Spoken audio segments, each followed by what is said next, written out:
What is up, YouTube? Speedplay here, coming at you live with the match on Trade Cards Online. So firstly, I must apologize, guys, because I haven't done a match on Trade Cards Online in forever, since before I even left for my vacation. I've tried to schedule matches. People haven't been answering. When you just log into the game room, there's usually nobody there. And frankly, most of the people that were there, if ever, were just people using decks that were illegal. So yeah, I finally found a decent opponent. His username is Chilled16. Anyway, so as you can tell by the title, I'm using my Mipedian Airstrike deck once again, modified version of the first one I showed, but it's still kind of the same idea.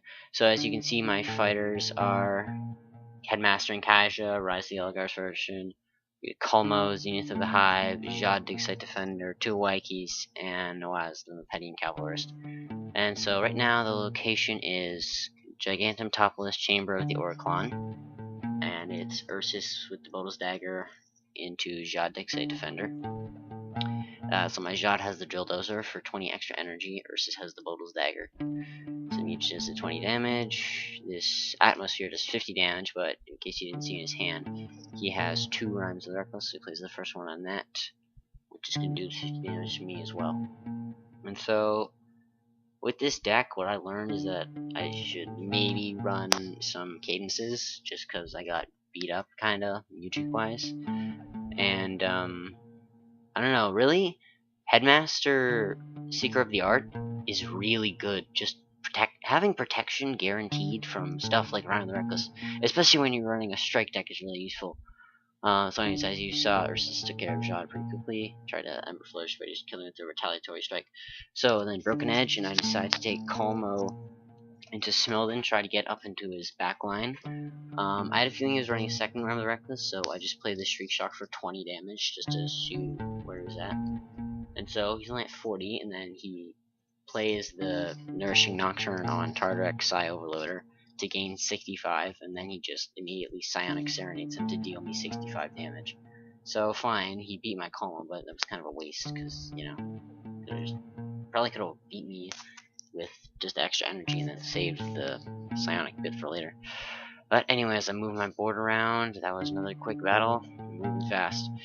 The Darkened Dunes, because all his frontline fighters, well, 5 of his creatures have Earth, so yeah, it's kind of useful.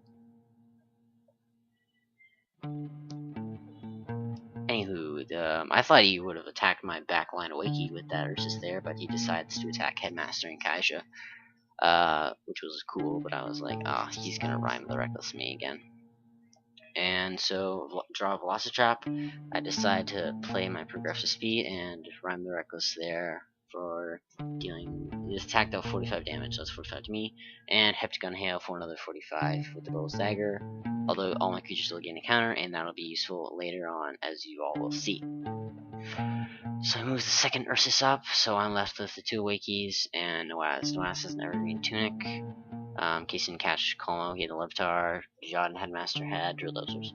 So Noaz has Swift 2 and plus his Swift 1, which means I can attack Karaba right into the back, so that's pretty much a guaranteed win right there. And then I'm going to put the Mirage on the back spot where Noaz will be after he beats Karaba, and then his Smilden will have to attack Noaz, and then I will have to fight his Ursus with my Awakeys quite yet. Anyways, so the Velocitrap for 20 damage. I know this is pretty much a guaranteed win, so I'm just getting the zeros and such out of my hand. Even though Noaz has Air Tenant's Prize, since it is my turn. Drop Turbulence Funnel. Play Poison Sphere through code Karaba. This is moving a bit too fast, I apologize. Because usually I try to keep my average video length now down to like 9-10 minutes. When my first video came out, it was 22 minutes. And I know people on YouTube don't have that long an attention span, really, so I feel 9 minutes is a good length. Anyways, Chime Grid is the location now. I put my counter on Wakey in the back. I play Turbulence Funnel. It's Noaz versus Smilden. This is a Bodil's. Oh yeah, so I put the fail there because now he had 4 attack cards in his hand. So dude, if you're watching this, you can't have 4 attack cards in your hand when you're playing. So right now he should only have 2, and then this continued for the rest of the match in its entirety. And of course I didn't know this when we were playing because I can't see into his hand. But now I'm just like, that's really annoying. And then just limited to me, he didn't actually have these cards. He had their stats written down from a friend. But yeah, okay. If anyone's watching this, please, if you're gonna go on Trade Cards Online, don't make a deck with cards you don't have, especially a deck with 2 Ursus and a Chromax. Just because it's like, it's really annoying to the players who spend years collecting cards and you don't have these ultras and you're just like, oh, I'm gonna put these super hard to find ultras in the deck. And then it's also like, oh, if one person does it, well then I can do it and I can't win unless I use these ultras. But you'll see later. I'll make my point in a few minutes because now it's Awakey versus Chromax in the Storm Tunnel. So pretty much I have Air 10, Awakey is equipped with the Aerodrone, I have 60 energy, Chromax has the Evergreen Tunic, put him at 90. I play Fanfare the Vanishing, so I get Strike 25 because the music and 2 Awakeys boost the Awakey who is engaged. So I get the extra 40 speed, so Acceleration does a total of 55 damage. Play Xenocentric Wrath for 20. I have a bunch of counters, so now I can use my music as I like. Play Armament to switch Bodil's Dagger and Evergreen Tunic, so that Chromax loses 20 energy. And Ursus doesn't have high enough courage to win that anyways. So Sand Strike does 20 damage to Code Chromax. So now I have the advantage, it's 3-2. Although as it's a bit far away. So yeah, I'm using the Aerodrone effect currently, what you're seeing, because Awakey dealt air damage, so you get to take the top 4 cards of your attack deck, rearrange them, and put them back in any order. So Darkened Dunes is his location again. I'm not sure he put it down the first time, actually.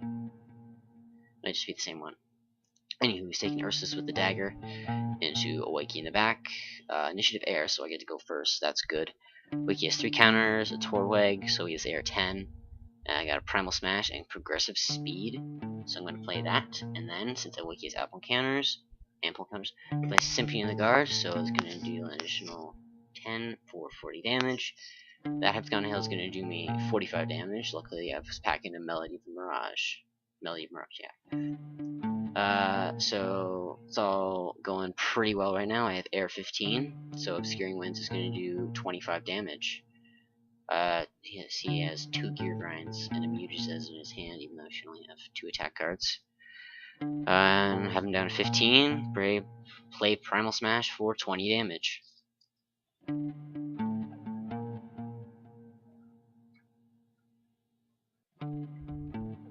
So he moves up Ursus with the Tunic, even though he can't escape from Noah's Mipedian Cavalrist since he has just 1. Broken Edge is my location again, which is really useful. Noah has 70 energy with his Tunic. And Air 10 and Surprise, and so additional 40 speed and Strike 10. So the Poison Sphere does 30 damage.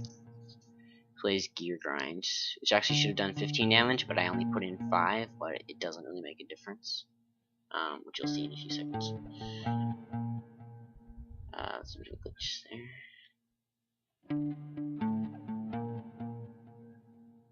His attack check was glitching, because he couldn't put the last card in because he had to shuffle. So anyways, use your energies, so yeah, I should be at 35, I believe, right now.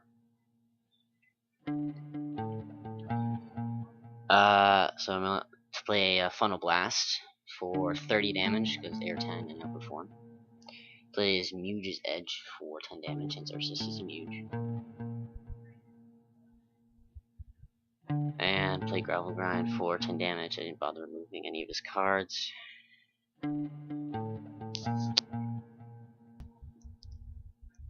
And see that Heptagon Hail he finally drew. I play Ember Flourish since I was running 2 of them. Since I didn't count the extra 10 damage from the Gear Grind, I should only have 5 energy left. But it doesn't matter since I survive anyways. It only does 35 damage, and I play the second Funnel Blast for 30 damage to Code Ursus. And so, it was a fun match, but there's also a good game, Chill 16. I don't think I typed GG. But anyways, everyone, there's something I want you to know. So you see, my opponent had a deck full of 5 Ultras and 1 Super. 4 of those Ultras are really badass and really hard to come by. And I think everyone on Trade Cards Online needs to learn the lesson that you don't need to have these super ultra rare badass cards in order to be a good player. Because, and this is an important lesson that the show taught us, to quote Codemaster Krellin when he spoke to Tom after he lost his Maxwell card, it is not the cards, it is the player. So I want everyone to think about that next time you're going to make a deck. Just put some thought into it, plan out a careful strategy, and you'll be amazed at what you can accomplish. I'm Speedplayer A. Thanks everybody for watching. If you like this video, give it a big thumbs up. Links to both decks will be in the description below.